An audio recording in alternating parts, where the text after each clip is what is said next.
Hey everybody, you're all very welcome to the latest Revenue Hacks show with myself, Khristina Quigley. We are delighted to be here in association with Raise Up, and thank you so much for joining us. We have an action-packed show ahead of us today. We almost ran out of time backstage with all our joking and messing and having a conversation about this show, so I can't wait to kick it off. So let's go around the room because this is going to be a very hot topic. It's been topic of conversation for quite some time. So Silvia, do you want to introduce yourself? Yeah, sure. Hi, everybody. My name is Silvia Cantarella. I've been in revenue management for a lot of years, so working in chains first and now working for independent hotels and running revenue Acrobats. Next, I guess that'll be me, Calvin Tilokee. I'm the CEO of Revpar Media. Our agency focuses on digital storytelling for the hospitality space, showing you how to create authentic connections with your audience on social media. Christina's so excited. She can't even stay on the show. She's getting notifications already. We haven't even started talking about it yet. I know, I'm telling you. Thibault. Hi guys, my name is Thibault Catala. I'm the founder of Catala Consulting, a revenue management company based in London. We are looking after hotels across Europe. And happy to be here. It's one of my favorite topics, as you can imagine. But happy to be here and discuss this with you. I'm really excited about this because you kicked this all off on Monday especially. So it's been great to see everything snowball over the last few days and see everyone's comments. Whoa. The whistleblower. Yeah. Oh, well, yeah, absolutely. And last but not least, Ciaran. Hey guys, I'm Ciaran Brazel. I am the founder of Revenue Ready. Again, I've been doing revenue management primarily in London before for over 20 years and now back in the good state of Ireland for the last 2.5 years. Good to be here. I love it the way you say the good state of Ireland. We are the best side of the world, for sure, when it comes to it. Although we were supposed to do the show together, but you are at home, which is scorching. And I think you're better off because here we're not accustomed to be able to deal with hot weather. So in case you haven't noticed, we're all literally dying. And that's the best part about it. So melting is the right way of putting it. Anyway, so let's crack on with today's show because we're talking all about rate parity, the issues that we've had over the last few years. We're going to give some top tips on how to actually deal with rate parity. But let's kick off with this week's snowball, which was Thibault Catala's post on LinkedIn, which was absolutely amazing. And Thibault, you said you've got like almost 30,000 views on it. You've had so many reactions. So, Booking.com has been a big player in rate parity, but also in distribution for over almost 1,000 years of us working in hotels, and every time or every year that there seems to be a new development and changing how they can offer a cheaper rate to the customer. So that skews your book direct. What is everyone's thoughts on Thibault's post this week? Thibault, do you want to kick off maybe? Yeah, I can give you a bit of background on this one if you want. Again, I love to put disclaimer at every start of the episode. I like OTA. I love OTA. Don't get me wrong. I think we need OTA and they need us as well. But we just need to play fair. And distribution needs to be fair. And that's why this kind of practice, I added a bit in the middle of my thought. But just to give you a bit of background on the post. Basically, the hotel which I'm looking after in Europe, we have been doing all the child mapping. We have been doing all the rate parity, making sure everyone has the same parity everywhere. And days after days, the hotel was telling me but we have some guests calling us and telling us that they saw a cheaper rate on Booking.com. And I said, no, it's not possible. We send the same rate. And so, when we look on the public page and we saw a small banner just below the rate saying as a client perspective, we are sponsoring part of your rate. You are getting a discounted rate because Booking.com is kind of paying the difference. Okay, and I'm like, what is this? So I ask the account manager of this property, and they give me the black and white answer on what was going on. So thank you. I give you credit for this Booking.com because you have been transparent on what was going on, at the reverse of other OTAs. So that's good. However, I find it very weird, and I don't find it very fair that they are able to give a lower rate on your behalf without even asking you if they can do this kind of thing. So basically, they were giving some discounted rates online just because they believe, or the machine learning have found some opportunity to discount your rates to make sure they convert, which was benefiting the property, the partner, and everyone. But I still don't find fair this kind of practice to drop the hotel rate without even advising the hotel. So yeah, that's all the point. I love the way you take a huge sigh, Calvin, and you're like, wow, this is going to be a long day. Wow. Calm down, Calvin. Calm down. Listen, I'm letting Thibault run the show today. I just, I posted yesterday. If it wasn't 4 a.m, I'd have my popcorn. I'd just be sitting here. I'm going to enjoy watching him rant today. But that is, wow, what a move. Well, what a move. To be fair to Thibault, it is they have been very transparent when they've given him the information. However, that is that air of sneakiness that hoteliers don't like. And I think that is why you have that disconnection between the OTAs and the hoteliers, because they've always been that way. They want to drive as much traffic and as much business through them. Just like us, they've been suffering through the pandemic. However, they're doing it in the wrong possible way, and it's about, you're, as an account manager, you're always trying to get buy-in from your clients. That's not the right way to do it with hotels. Creating parities, that's going to dilute their book direct. That's also going to create a rate war with the hotel and Booking.com. It really is, when you're looking at it in the long run. And rate parity has been an issue. And I think that's something that, Thibault, you said as well earlier in the backstage, was the fact that if you don't have the likes of your level who is deep diving into this, there's a lot of properties that don't have that expertise, or don't, more or less at the moment with shortages, don't have the time to get into this. And then, of course, what happens is you have so much rate disparity that from the consumer's perspective, they're dropping off because it's starting to look a bit uneven. It looks unfair. They're not sure what way to turn because of it. So I think, that's where I see it's the damage, particularly probably more to the smaller independents. That's what pissed me off. That's what pissed me off, because you have the mom and pop hotels which are actually very struggling, even post-COVID, to maintain cash flow, to maintain everything, and they don't have time, or they don't have the expertise to look at the rate, to look at the parity and everything. While the big guns, the brand and so on, of course, they will look at it and they will react like I did. But I'm quite sure it's happening with thousands of other hotels, and they have no clue it's happening, and that's the worst part. So I will keep fighting. I will keep bringing the awareness on this kind of practice. And I think it's not fair. It's not fair. And I don't know. I can get started. Go ahead. I think that with the pandemic, the sneakiness, as you called it, just got worse. And it's about all OTAs. What I'm seeing throughout the board is that I'm taking care of different hotels in different destinations, and the way they undercut your prices based on whatever you have the virtual cards or not. This is something that we still need to clarify if this is helping to switch off all these practices. It really depends on the amount of demand I see at your specific hotel and destination. So even if you are, they want to play in disparity, well, I can see that they convert better because they have a higher demand, that they go much stronger on the rate cut on those destinations compared to the others. So this is really impacting, yes, independent hotels a lot, but also based on the international demand and the overall demand that they are seeing. So this is even worse, if you think, on the side of the hotel, because the margins get diluted even more. And when they tell you, okay, don't worry your margin, because the answer you get is your margins don't get diluted because we cut from our own commission, still you have to factor that hotels are investing on direct marketing. So you are losing a possible direct customer to the OTA.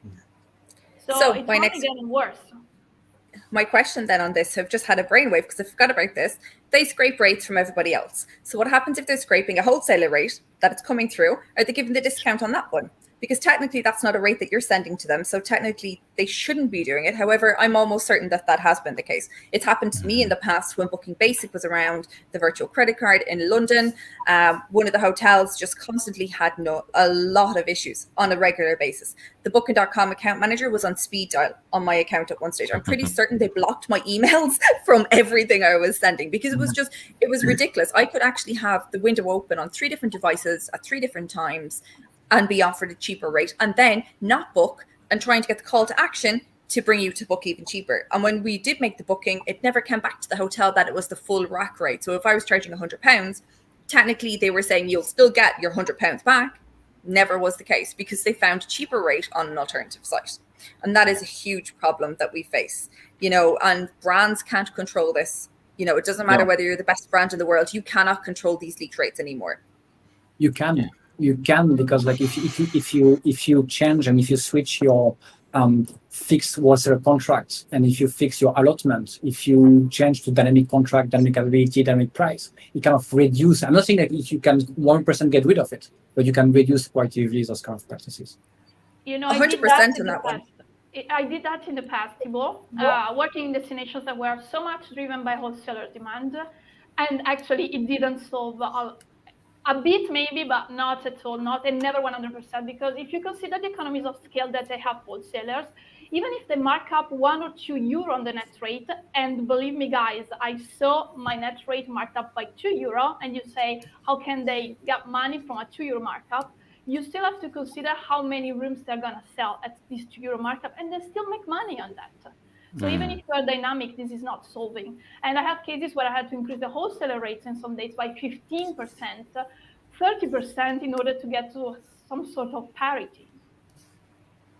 I've been there and I've done it the same. When I was working in chains, we done the same thing. And it doesn't matter if you hurdled it out sometimes, it would still appear somewhere because, again, the meta sites still hold on to a lot of this information that's a legacy information. So the rate may no longer be available, but it's there. And I think to touch on the fact that, Silvia did mention backstage as well, that Booking.com is not the first one to do this. There has been other OTAs, other big players that's been doing it, and they still operate that way.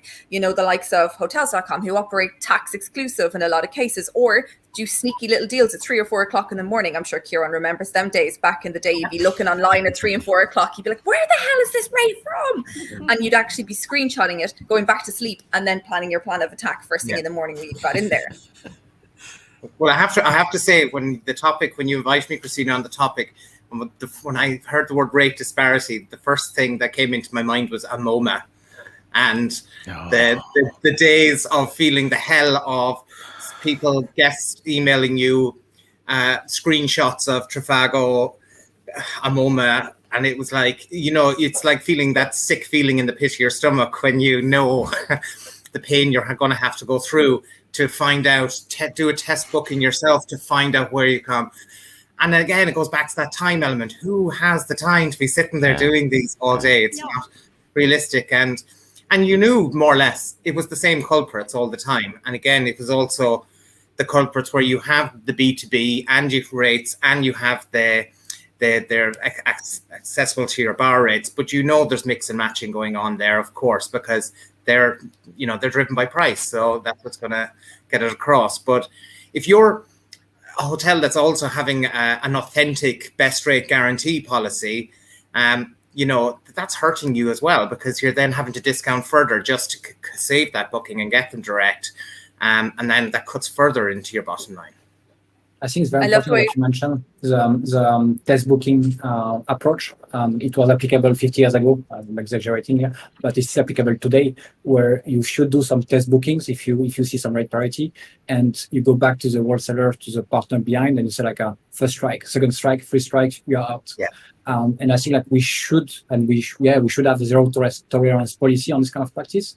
I understand it can happen once, it can happen twice, but 3 times that's a crime. So we should be fighting this kind of thing. Yeah. I love the way we're actually seeing a huge flood of messages there saying, oh, a MoMA. And Sandra Gannon actually mentioned a MoMA at the start of the day when she shared the CG distribution platform. It's actually hilarious to see that name still haunts people, still haunts me. I'm pretty certain if I have to start looking at it again. But also there's a whole thing of who has access to a corporate credit card to be able to do it. Not many hotels are quite happy to do this. So, and they use their corporate credit card for expenses. So 90% of the time, the corporate credit card is completely maxed out.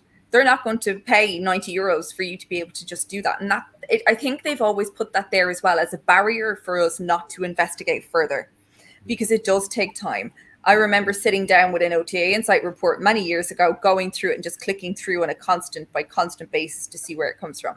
And I remember I used to kind of log on to a few different websites that were quite cool, that you could actually see the exact contract where it came from. So if it was Jumbo Tours at the time, you knew way back in the day that it was from Hotel Beds. Right away, yeah. You seen Jumbo Tours, you're like, Hotel Beds, bang it onto the market manager and try and get it solved. It seems to be a case now, it's not the way.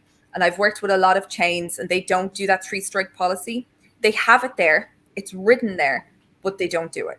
And I think that's the frustration, because I think right now people are afraid to turn off these taps because they're afraid that they're going to lose the business. It's just like going to a B2B customer or B2C and actually saying to them, we'll give you 100 rooms over the month and you'll just pay me one chunk of money. That seems to be creeping back in again. That's because of the pandemic, because everyone is looking for cash. So post-pandemic, I believe, and unfortunately, I feel that the rate parity has been thrown out of the window because everyone is looking for business. So they don't really, the rate parity is not the top priority, in my opinion, because everyone is looking for cash, whatever cost and whatever thing, which is a bad thing, which is a good thing in the short term because of the cash benefit and having every taps open. But in long term, we need to start closing down the taps as we get the demand going back. But I think the rate parity has been a bit put on the side for the last few months, and it will still continue to be on the side for the next few months until demand comes back. So unfortunately. Do you think it's always going to be an issue, though? Do you think that actually because we've opened our distribution systems and they're not built correctly, I'm saying it there, they're not built correctly because the people behind them don't know how to utilize their system correctly. Do you think that's what's actually opened this massive floodgates and not just algorithms and a reliance on the OTAs through the years? I think it's always going to be an issue. I think it's always going to be an issue. No matter what you do, you're going to have people that are going to try to buck the system, right? There's always going to be, somebody out there doing something shady. I think it's just part of the game. It's just how it's going to be. And someone left a comment there earlier asking about meta search, and I do think that there's something to that, because that whole part of it really changed the game. Everybody's fighting for those clicks, and that's typically where I would see most of my issues. Is you go on Google and you look at your meta search and why is this rate $60 less on this date? Mm-hmm. And now you've got to go dig. You look through 8 websites to find out that you can't actually book it, but you know what? It's showing up there. And just my personal opinion, you're always going to have people, a company, whoever it is, that are going to try to do something in that gray area to try to win business. That's just the nature of it. Totally agree. Go on. And the biggest issue with the meta search that I always see, we have issues when these websites or OTAs are shopping on the rates. And there's a problem with currency conversion. There's a problem with cached memory, which is huge. All the time it's cached memory. So once you click on the rate, it changes and it refreshes. And also a problem with the tax, because sometimes they got just the price on the meta search before taxes, while they compare the rate on your website, which is including taxes. So you always lose on that. Yeah. You always lose, and there goes the price cut anywhere. I know previously I've had major issues with Agoda and their currency conversion. And it may just be a couple of pounds, but at the end of the day, that couple of pounds puts you out of sync and, it's costing you. Exactly. I mean, look at it. We're just at the beginning of it, Ciaran. We went a MoMA, Agoda. We're just in the A's. This is going to take years for us to get to the end of this list. Whoever's at the end must be delighted because they're not going to get caught. Exactly. Because there's a new one every day. So at least the old good times of a MoMA, I would say, at least there was only one at that time. Now there are tons of them. Yeah. I love it. Doris chimed in there and she said Trip.com is the biggest culprit after a MoMA. think we all remember Trip.com.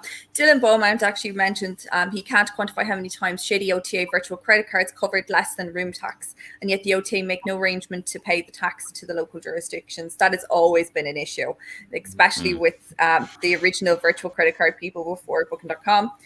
Always had an issue. But interesting, Dylan mentioned to me yesterday offline, and he said it was okay to bring it to the table today, was people being charged, relocation fees. In your contract, it says, a relocation, if you were doing it with a hotel, was either to equal to the same standard or value of the property. Whereas hotels, and I don't know if anyone's had the same problem, but I know I've spoken to a multitude of hotels over the last few weeks that have had serious issues with relocations. And some of the relocations could be 360 euros more expensive than what the hotel was originally because of demand. And they're not being asked if they want the guest to be relocated to Hotel A or Hotel B. They're actually giving the guest a chance. It happened to me many years ago in London during Wimbledon and during Ascot. The hotel went overbooked by 19 rooms because there was an issue with a Derby soft connection.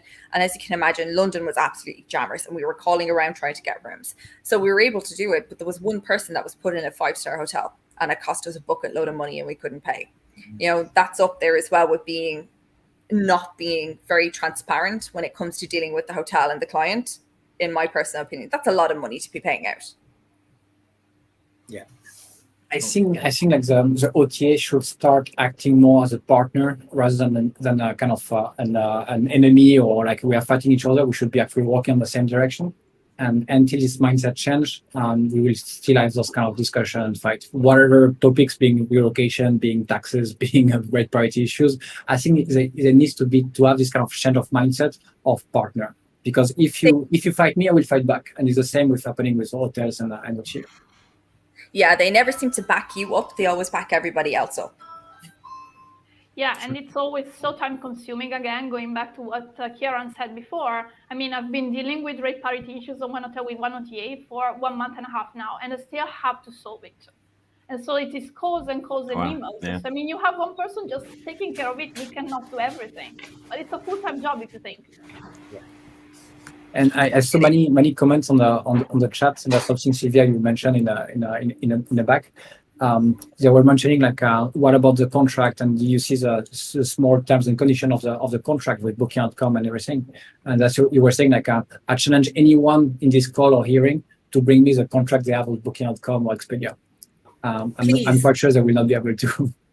Because we actually did touch on this backstage because, unless you're a brand new hotel and you're opening a brand new hotel, you get your contract, unless it's through a chain. If it's a chain agreement, you don't get your contract. But if you're a new independent hotel, you do. But if you're an existing hotel, you cannot go back and get access to your contract. It's not saved in the finance section. It's not saved in the property section.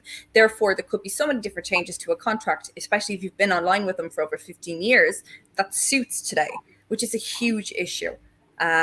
Because, it's illegal. I was actually saying backstage as well to the guys, I had this conversation with my husband last night, and he just was blown away at the fact that you couldn't actually get a copy of a contract so that you can actually read through all these things. And he was like, when you're doing this, his first question was, when you're signing the contract, do you not go through everything and go back like we would do in legal terms? And I was like, well, no, because you just want to get online and you just want to sell. And you've been told by the brand that this is the best way, or people that, it's one of the most powerful places. You don't have a foot to stand on if you try to get them to modify their rules. That's not going to happen for you. As a small independent, it might happen for the likes of Marriott and Hilton and IHG, but not for you as an independent. No. I think he was just shocked. He was like, really? I was like, yes. You're a small fish in this massive ocean. I think that's the one thing that people need to realize. I think what's interesting is, Evelyn has just come on there saying that she's listening in a sweltering London town and her ears are covered because she feels like her past is coming back to bite her in the bum. I absolutely love that. It's so funny. So it is. It really and truly is hilarious. I think looking at it as well, we've had some good comments from people saying, that it's an interesting topic to kind of cover. Kat did mention that she thinks it's a level of complexity in the contracts and in the small print that's really hard for hoteliers to keep on top of. And it's exactly the lack of time and expertise. Hoteliers in general, and even revenue managers, they're not legal teams. They're not into this. They only consider, what it is at that particular point in time. They don't have times to, I think, look at the bigger picture and look forward. idea and the problem at the root, in my opinion, and I'm opening the discussion on this one, but did we make the hotel distribution too complex in the last few years that now we are not able to control it anymore? We have created our own monster in a way. Because before it was like one single feed, one rate, one OTA maybe, and easy, like we were looking at it and that's it. And now we have thousands of connections and thousands of rates and thousands of mappings and thousands of OTAs that we have no clue what's going on. So did we already create this monster by ourselves? And should we go back to something much more simple? See, this is the point that, Richie said it to me last night and I was going, I can't imagine sending one bar rate out to everywhere. But when you think back and you did send your bar rate out to everybody, you didn't have your EXP codes, your BK codes, your SR codes for Agoda. None of that stuff existed. And you could still point where your problems were because your booking fell in with the rate code and the company attached or the OTA attached. So you were still able to see it. And absolutely, I do think there's an element of there's too many rate codes out there. I think between the chains, because that's how the chains operated in the past, then the distribution or the PMS partners decided to build their rate codes and their systems based on the chain distributions. I think that has opened to complexity. And especially if you change, if you are a large scale hotel that has hundreds of rate codes, if you're using the likes of a SiteMinder or Ideas or something like that as a channel manager to ship your rates out, or even Rate Tiger, that just chugs it. So by the time the rate gets out, it could be already 20 minutes since you've changed that rate. Something could have happened and you need to retry and change it again. And that causes a huge delay. And we've seen CG's distribution map that was shared yesterday. That is huge. That is so complex now. And imagine, now I think what's interesting is the likes of Sabre and Amadeus kind of have the start to finish on the guest journey there. But it's so complex and it shouldn't be complex for us. It shouldn't.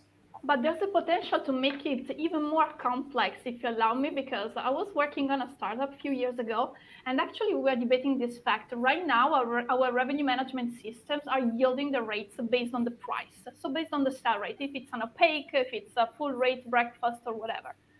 But you never yield based on the cost.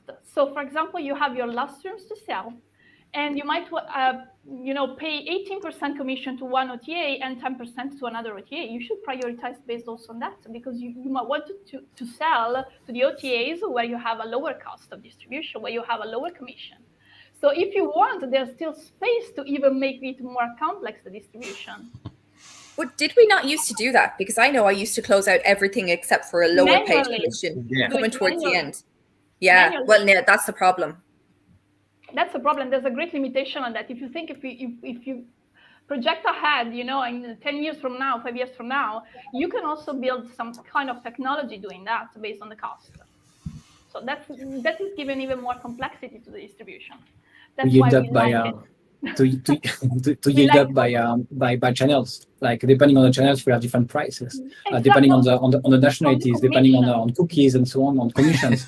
Yeah, let's make it much more complex than it is. I love it. But you know what? We used to, but the thing is, we used to do it. We used to do that in the back end of the systems. We used to be able to do all these things. Yeah, we should. And I know it's manual, but I actually was thinking back to when we used to go in and close everything out manually and change rates manually, and being able to add your allocation or your ceilings so that you knew how many rooms you were going to sell at that. Because listening to someone who's never worked in that side of things last night, I was kind of going, it really is complicated because we've made it that way. But that's because we've been told and taught that it is that complicated, or it needs to be that complicated. And I'm going to be very honest, it's the brands that really have done that, because, independent hotels took the brand scale down because, like I said, that's what they were told they had to do. Interesting from you, he did say, did any of us see today's report or survey from DH stating that Book Direct are up while OTAs lost quite a bit during the COVID. To what extent do you think we can leverage the momentum and even get more independent from the OTAs? I would like to think that Book Direct. Oh, go on, Calvin. You're going to say it. No, I think it's tough. I think it's tough. I mean, I've been in the industry long enough to remember when Expedia was like, the only one, and it was like new, right? But we've become so reliant on them. And I think kind of to Thibault's point earlier is that we've created a monster. I don't know how you put this back in the box, right? I don't know how you would become independent, excuse me, from OTAs at this point, because we're so reliant on them now. And I mean, they do provide huge billboard effects for hotels. We have a whole generation of people that are conditioned to look on OTAs first to book hotels. So it's a necessary part of any kind of distribution channel. How you go back now, I'm not sure that you can. I wouldn't put it back. I wouldn't put this monster back to the box because I like the monster. I would just look at some, what do you call this? Domestic it, like meaning like instead of having a wild monster, having like a nice puppy monster that we all work together and you can control. But I think that's a fact. Meaning like I love OTAs. They bring business. We just need to control them. That's the thing. So we need the Hulk from the last Avengers movie, from Endgame, one where he's like calm with the glasses, right? Yeah. But no, I've forgotten to go back on the question on the direct bookings. I think it's true. Direct bookings have increased quite a lot during the pandemic because people wanted to talk to someone to reassure them about the condition, if they were open, if they were closed, and so on. So this direct movement was happening and is happening, and I believe you can actually bank on it. You can actually continue to keep the momentum going by having a CRM, by creating this relationship with your regular guest, and making sure you can actually. Okay, I'm going to say it, to shift the OTA bookings to direct bookings by making sure you incentive them to go directly with you. I love how politic I am on this one. But try to have a strategy in place to gain back those customers by creating relationships that the next time they understand, like if they book with you next time, they will have better experience with you or better rates. And by the way, OTAs are starting to bid heavily again. So during the COVID... What's that? This is brilliant. You've been Calvinized. If you guys, I love it. If you guys are interested, we'll start throwing this on some T-shirts. They'll be on sale on riseup.com. That's not me. Like the era, it's actually much growing up. Like, yeah, fine, fair enough. We want this look for the next revenue hacks, Thibault. Yes, that's okay. No, that wasn't expected. Oh man, I had some fun with that last night. I love it. Absolutely. Khristina wants one too now. Get ready, Calvin. Khristina wants one too. You want no, one? I'm fine. I am fine. Thank you very, very much. I am fine. I think what's interesting is Lauren just comment there saying alert rate parties Pandora's box, which we hoteliers unfortunately have allowed to open by creating a monster of a wholesale static rate, which is inevitable speed seeped online and canalized by our bar. I can see fully the dynamic rate structure as the way out, but it will be very, very painful. But dynamic rates have kind of started to roll out. People have kind of pulled it back a little bit. I know people still rely on statics to drive the base business and create that billboard effect that Kat has just touched on there, and that Thibault also mentioned. I think when we're talking to a customer and the customer sees that we should be trying to encourage a customer to come back to us direct. And I think that is huge because it is a great opportunity right now to be able to do that. Thibault is still like shocked. He's not talking. He's like, I'm done with you guys. I'm scared now. I'm scared like next week we're gonna have some surprise and so on. So yeah, I leave it to you now. The worst thing to do is to give me an idea. Khristina called you Mr. T earlier in the week, and I was like, that's it. The image was in my head. It was burned into my head. It had to come out. I apologize. Well done. No, don't apologize. It is really, really good. But no, I mean, I think you're right. I think, we should be always trying to convert those guests back direct. And I think that's the nature of the business. I'm sure the OTAs understand that as well. I mean, they know we don't want to pay commission on every booking, right? But, we appreciate their business, but what are we doing when the guest is there to kind of bring them back as direct? Are we, hey, if you rebook with us, for your next stay, we give you a discount, we give you an upgrade or something, but we have to get creative with those type of things to constantly work on that contribution level. But at the same time, we need them. Somebody mentioned earlier, we are codependent on each other. I don't know any hotel is going to be successful without using OTA. I've actually worked at a hotel in the past that was adamant of not being on any OTAs. We got thumped regularly because all our competitors were on the OTAs. And, again, going back to the billboard effect, whether they book there or not is irrelevant. A lot of times it's just, there's a whole demographic of people. That's where they're going there first. And if they can't find your hotel there, they're not going to your website. They're not going to look for you. So, it's trying to find that balance. I think it's about 30%. Oh, sorry. No, just before everyone goes on, I just want to say huge thanks to Eric, who just works as an account manager for Booking.com. He's also a coach and storyteller. He has just dropped in the link so that hotels can actually get their terms of delivery. Eric, thank you so much. You've probably made a lot of work for people in your office right now, but it's great to see that someone has been very vocal and put it up there. So thank you. Sorry, Ciaran, go on. God, I lost my train of thought now. What I was going to say. No, I think I read that it's like 30% of people who eventually book on your own website are coming through the OTAs. So I think for most people, it's a case of you have the pie, the OTAs have a certain slice, you have a certain slice direct. You're not going to take their piece of the pie, but you'd like at least cut a bit out of it if you can. And then the responsibility does come down to us as hoteliers to make sure that we have our house in order in terms of our website, in terms of our campaigns, in terms of our official website meta messaging.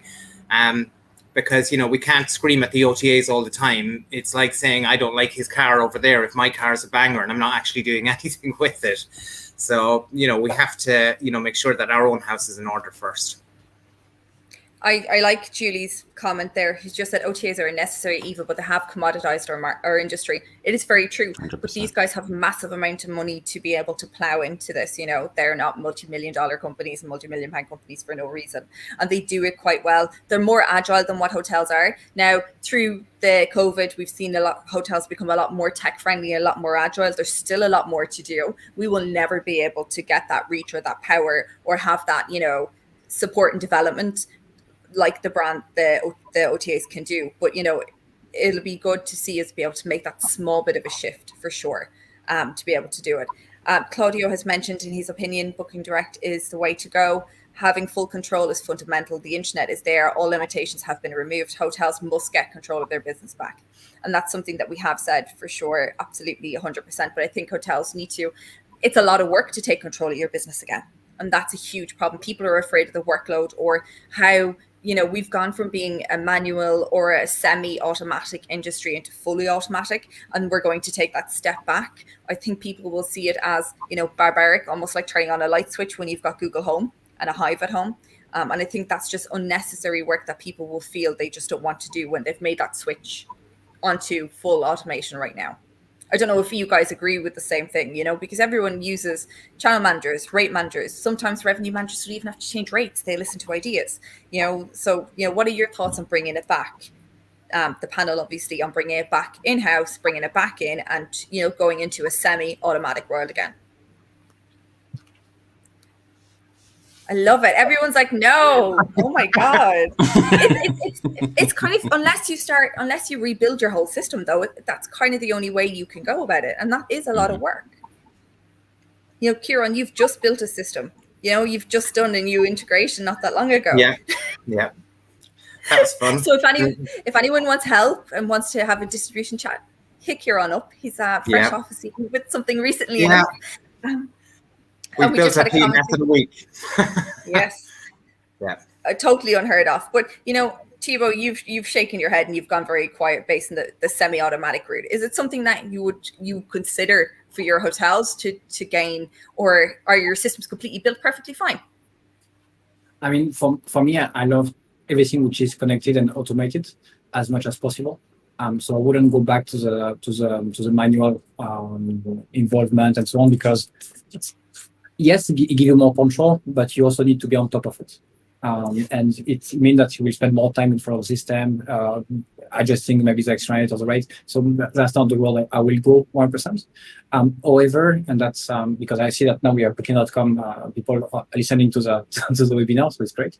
If I was working with Booking.com, I would actually change. I will try to build the relationship with hotels, meaning like I will try to make sure the partnership is in line, making sure that we all work together and you don't do anything, and any kind of OTA, don't do anything dodgy without the approval of the hotelier. Because at the end of the day, hoteliers are the one who are owning the building, are the one making the room night, making the bed, and so on. And without the hotelier, OTA don't have any business. So as an OTA perspective, you should at least give them a feel that they are in control. Worst thing, but they should be in control 1%. But if not, give them the feeling that they are in control, not by doing anything dodgy in their back.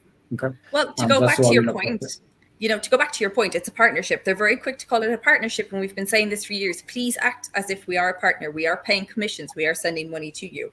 And it has to be a two-way street when it comes to this, especially with communication. I know I spoke at a Booking.com conference many years ago here in Dublin, and you could actually have the ability to have all this A/B testing turned off, but it had to go through the account manager into the office in Amsterdam, and it needs to be extreme cases to be able to do that. But I do remember that happening. I don't know if it's the case anymore. Just like we did have a comment, it's way back in the field, where someone had said that when they're dealing with B2B rates and B2C rates, they're asked to be put on a protected stream, which is actually true. A lot of chain hotels do this.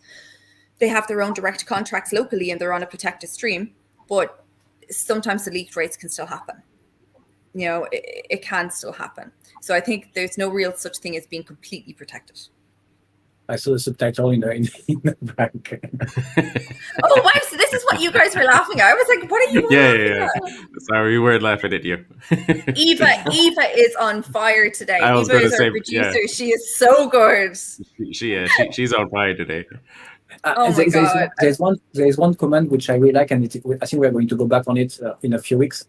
Someone mentioned about the rate distribution on blockchain. That could be a big thing coming up in the next few months, few years, which will kind of solve those issues, or not. Maybe it will make it even more complicated, but that could be. How long do you think it's going to take to go on a blockchain? We have been talking for 3 years now, I think. Oh, for hospitality, 10 years from now. Okay. We're still figuring out something new by then. We're still figuring out mobile check-in, guys. I mean, let's be real. we don't do tech so well. I think we do tech business when it's the right time for us. I think it's just the thought process that people struggle with. That's exactly what it is. It is the thought process that people struggle with. And I know Thibault is a huge fan of blockchain, for sure. He's like the guru when it comes to it. So I can't wait for that to kind of come out. If anyone's going to have blockchain in their systems, it'll be him. And it was, but it was made for, I would have thought it was quite complex, and it was made very simple. Recently, I was on a call with someone and they just made it very simple. It's almost like a multi-user PMS system, put it that way, where you've got access to absolutely everything. Andrew Jenkins said there, well done, two-way street on the two-way street to the OTAs. Never felt part of that when it's a small group. Andrew actually works in a small group of chain hotels, and Sabina has said that it's hard to compete with the OTAs. Head on Booking.com and Expedia, who spend $5 billion a year on customer acquisition to succeed in direct bookings. Maybe hotels need to push their competitive advantage, such as personal consumer messaging and packaging, and customer service and local services. Agree. Yeah, 100% agree. I think you're going to get an OTA guest, and then it's your turn to make their repeat trip a direct booking. I think that's the name of the game.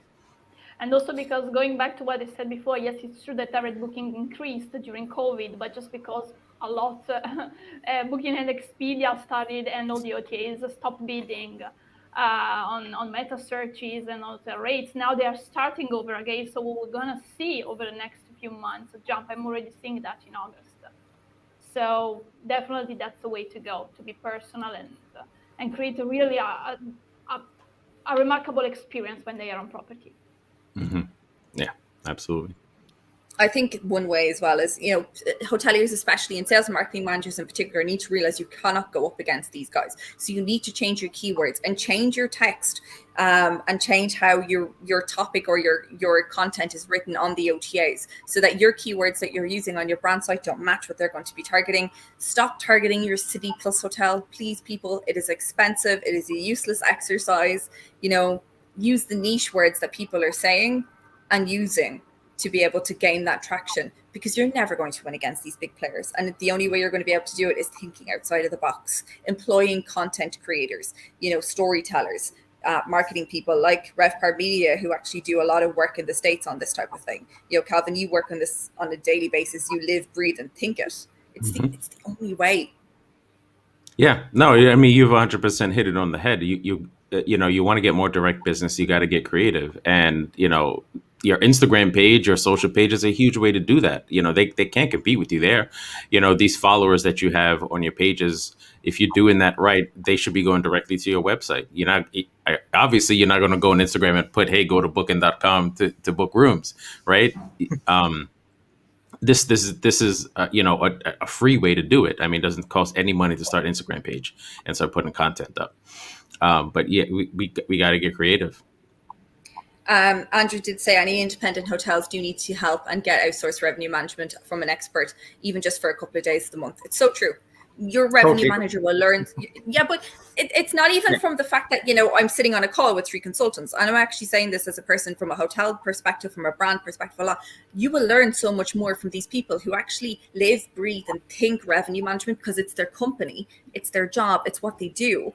You will learn so much. Your team will learn so much. And there's no revenue manager that sits in a hotel that knows everything. I'm just going to say it right there. I've learned so much in the year and a half the Revenue Hacks has almost been going. I have learned so much from everyone on this thing. I think people can see always my shocked face sometimes, and I'm like, oh wow, that's new.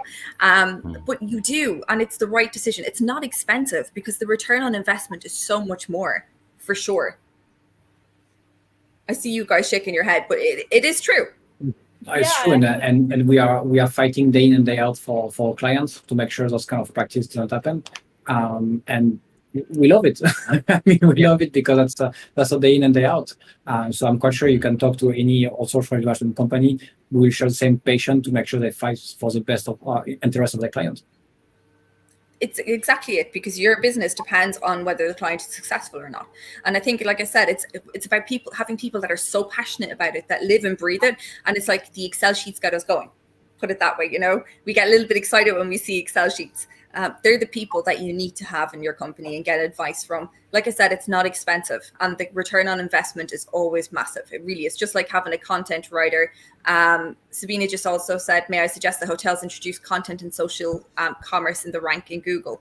I know this week, Google actually reached out to me because they were wondering last week, they were asking if we could be part of a trial to actually have them we'd feed the rates out to them and vice versa, and also with content and marketing. So I think that's quite interesting that that's a possibility as well coming forward with it, because Google have always been working on the travel platform in the background, but nothing really has been out there. We've known it's coming for 5 years.